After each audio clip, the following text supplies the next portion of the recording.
Sir നമ്മുടെ കുട്ടികൾ ആരെങ്കിലും അവിടെ പഠിക്കുന്നുണ്ട്? പിന്നെ അല്ലാണ്ട് ആകാശ് നമ്മുടെ സ്റ്റുഡൻ്റ് ആയിരുന്നു, ഇപ്പോൾ അവൻ അവിടെ പഠിക്കണം.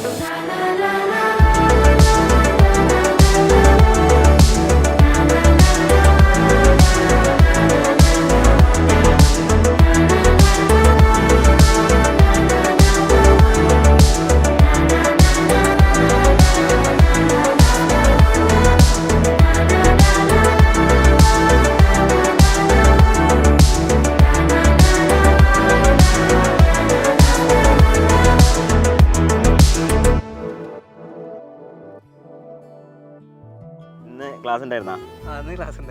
അത് ശരി ശരി. ഇപ്പോൾ എക്സാംസ് നടന്നുകൊണ്ടിരിക്കുകയാണ്? കഴിഞ്ഞു അല്ലേ? ഓക്കെ. ഇപ്പോൾ വന്നിട്ട് ഇപ്പോൾ എത്ര മാസമായി? ക്ലാസ് തുടങ്ങിയിട്ട് എത്ര കാലമായി? ഇപ്പോൾ ഒരു 3 മാസമായി. 3 മാസമായി അല്ലേ? അപ്പോൾ ക്വിസ് 1 കഴിഞ്ഞു, ക്വിസ് 2 കഴിഞ്ഞു. ഫസ്റ്റ് ഇയർ എനിക്ക് തോന്നുന്നു അക്കാഡമിക്സ് കുറച്ച് ട്രാക്കിലാവാനുള്ള കുറച്ച് ബുദ്ധിമുട്ടും കാര്യങ്ങളൊക്കെ ഉണ്ട്.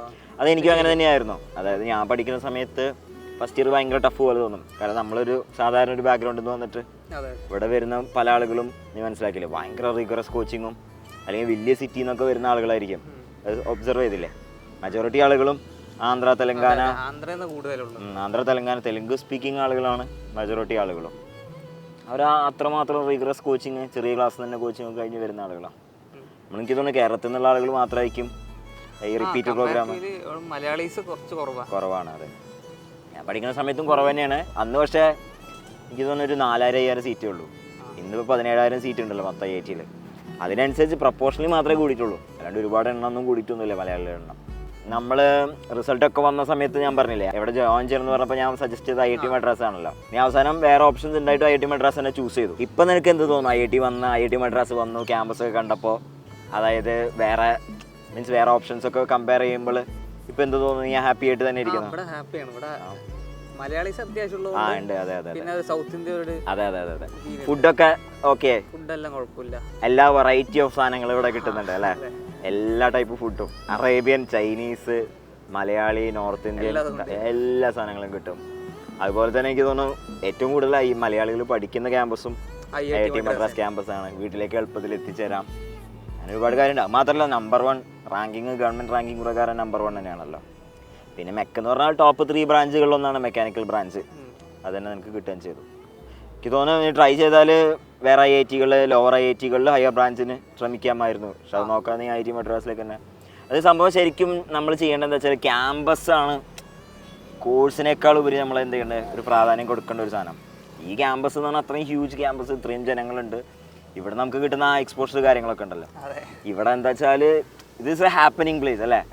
ഒരുപാട് കാര്യങ്ങൾ നടന്ന് സംഭവിച്ചുകൊണ്ടിരിക്കുകയാണ്. എപ്പോഴും ഇവൻസുകളും ക്ലബ്ബുകളും മറ്റ് പരിപാടികളും, അതിലൊക്കെ നമ്മൾ ഭാഗമാവാം. പഠനം മാത്രം എന്നല്ലാതെ ഫ്രണ്ട്സൊക്കെ ആയല്ലോ അല്ലേ? ഇവിടെ മലയാളീസും നോൺ മലയാളീസും ഒക്കെ ആയിട്ട് ഫ്രണ്ട്സ് ഇഷ്ടം പോലെ അല്ലേ? ഏതോ ഹോസ്റ്റലിൽ താമസിക്കണേ? മന്ദാകിനി അവിടെ അല്ലേ? ഓ ശരി. ഞങ്ങളെ വർഷം എങ്ങനെയാണെന്ന് വെച്ചാൽ അങ്ങനെയൊന്നുമില്ല, എല്ലായിടത്തും സ്പ്ലിറ്റാക്കി ഇടും. നമ്മുടെ ഹോസ്റ്റലിൽ ജൂനിയേഴ്സ് ഉണ്ടാവും, സീനിയേഴ്സ് ഉണ്ടാവും. അല്ലാണ്ട് ഫസ്റ്റ് ഇയേഴ്സിന് മാത്രം ഹോസ്റ്റലിൽ നിന്ന് പരിപാടിയൊന്നുമില്ല. നമുക്കൊന്ന് പുറത്തു പോയാലോ, നടക്കാനായിട്ട് ഇറങ്ങിയാലോ?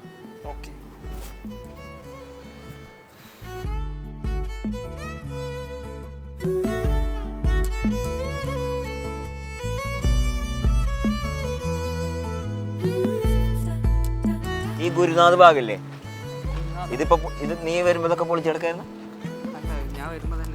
അങ്ങനെ നമ്മളെ സ്ഥലം മെയിൻ ഹാങ് ഔട്ട് പ്ലേസ് എന്ന് പറഞ്ഞാൽ ഇവിടെ ഗുരുനാഥായിരുന്നു.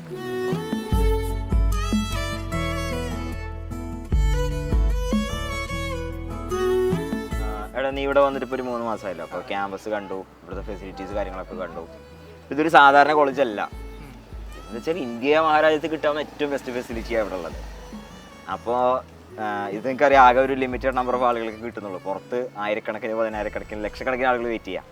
അപ്പോൾ അതിൽ പുറത്ത് വെയിറ്റ് ചെയ്യുന്ന ആളുകൾ, അത് നമ്മുടെ തന്നെ ജൂനിയേഴ്സ് ആയിട്ടുള്ള ആളുകളെടുത്ത്, അവരെ ആസ്പിറൻസിൻ്റെ അടുത്ത് നിനക്ക് ഷെയർ ചെയ്യാനുള്ള ഒരു കാര്യം എന്താണ്, ഒരു മെസ്സേജ് എന്താണ്? അത് പറയുമ്പോൾ നമ്മൾ നല്ലപോലെ ട്രൈ ചെയ്യുക, നമ്മളെ കൊണ്ട് പറ്റുന്നത്ര ട്രൈ ചെയ്യുക, ബാക്കിയെല്ലാം മാറ്റി വയ്ക്കുക, ലൈക്ക് ഒരുപാട് സാക്രിഫൈ ചെയ്യുക. അത് ഭയങ്കര ഇമ്പോർട്ടൻറ്റ് കാര്യമാണ് കേട്ടോ. കാരണം നമ്മളൊരു സിംഗിൾ ഗോൾ, ഇത് അത്രയും ഇമ്പോർട്ടൻറ്റ് ഗോളാണെന്ന് മനസ്സിലാക്കിയിട്ട് അത് മാത്രം ഫോക്കസ് ചെയ്തിട്ട് എന്ത് ചെയ്യണം, ബാക്കി എല്ലാം ഒഴിവാക്കിയിട്ട് ബാക്കി നമ്മൾ ഇപ്പോൾ എന്താ വെച്ചാൽ നമ്മുടെ ആ പ്രായത്തിലുണ്ടാവുന്ന മറ്റുള്ള എൻജോയ്മെൻറ്റും മറ്റുള്ള പ്രയോറിറ്റീസ് ഒക്കെ മാറ്റി വെച്ച് ഇത് തന്നെ നമ്മൾ ഒരു വർഷം നല്ലപോലെ വർക്ക് ചെയ്ത് വെച്ചാൽ ബാക്കിയുള്ളതെല്ലാം നമ്മുടെ അടിപൊളിയായിരിക്കും. അപ്പൊ ജെയ്ക്ക് വേണ്ടി പ്രിപ്പയർ ചെയ്യുമ്പോൾ ആ ഒരു വർഷം മാത്രം തന്നെ നമ്മൾ എന്താ പറയാ പുറത്തൊന്നും പോകാതെ പഠിച്ചുകൊണ്ടിരിക്കേണ്ട ആവശ്യമുള്ളൂ. ഇവിടെ ക്യാമ്പസിൽ വന്നാൽ അടിപൊളിയാ. അത് മാത്രമല്ല അതിനുള്ള ഏറ്റവും വലിയ തെളിവ് തന്നെ ഇവിടെ നിൽക്കുന്ന ഞാനായാലും ഇവനായാലും. ഞാൻ കുറേ വർഷങ്ങൾക്ക് മുമ്പ് ഇവൻ കഴിഞ്ഞ തൊട്ട് മുന്നേ വർഷം ഇവിടെ എത്തിയതാണ്. അതായത് വർക്ക് ചെയ്താൽ അതിനുവേണ്ടി ആത്മാർത്ഥമായിട്ട് ശ്രമിച്ചാൽ അതിനുവേണ്ടി പരിശ്രമിച്ചാൽ ഇതുപോലത്തെ ഒരു എന്താ പറയുക ഈ ക്യാമ്പസുകളിലൊരു സ്വർഗം ഉണ്ടെങ്കിൽ അങ്ങനത്തെ ഒരു സ്ഥലമാണിത്. അവിടെ എത്തിപ്പെടാൻ പറ്റുമെന്നുള്ളതിനുള്ള ഏറ്റവും വലിയ തെളിവാണ് ഞങ്ങൾ രണ്ടുപേരും.